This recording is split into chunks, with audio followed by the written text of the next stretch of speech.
According to its Facebook page, Blakely State Park will reopen for day use beginning Monday. Blakely is the state's largest Civil War battlefield and is also a nature preserve. Parks say they have developed a no-contact admission system with all tickets purchased online. As a bonus, all medical professionals and first responders will get in free through the end of the month. Alabama Governor Kay Ivey says what the state is doing now to stop the spread of COVID-19 is working. She told that to News 5 State Capitol reporter Rashad Hudson today, and the two also talked about when the state could get back to work. In that one-on-one interview with the governor, we talked about a number of topics, from the initial criticism of the state's response to coronavirus to her plans to now reopen the state. In an effort to practice social distancing and at the request of her office, I spoke with Governor Kay Ivey over the phone.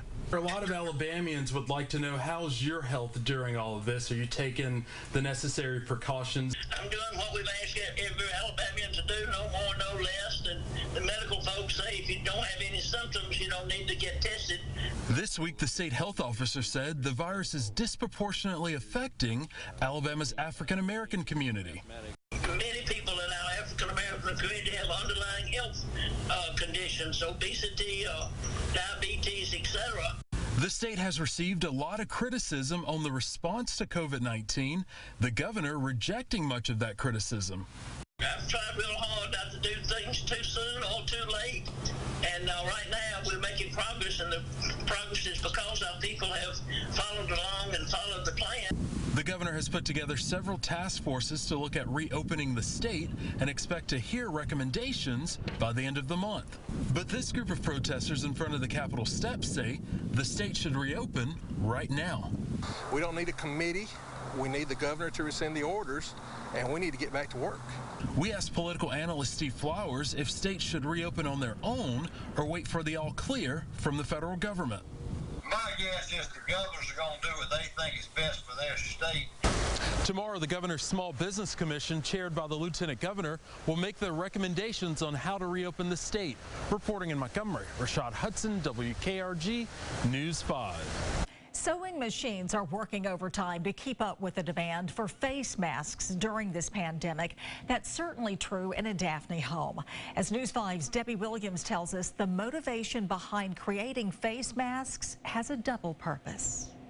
It's not just medical professionals in need of those face masks right now, and a granddaughter and grandmother in Daphne are helping to fill that need for very personal reasons. On any given day, the sewing room in Betty Gogel's house is humming. We knew we had to do something just to stay busy, so we started making the mask. Her granddaughter Sydney right by her side. So how good are you at the sewing thing? I'm getting better.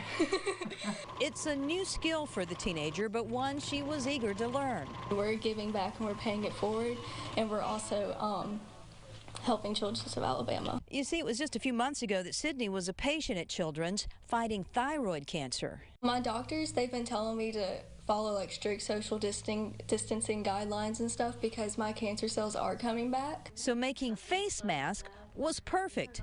They don't sell them. They do ask for a donation for children's cancer research. They don't have to donate, but as of yesterday, I think we've raised $1,050. Okay. And our goal was $500. So far, business is pretty good. We have done for the Coast Guard, so many nurses, so many frontline workers. Stitch into every mask a little help and a little hope that some fabric and elastic will save some lives and find a cure for others.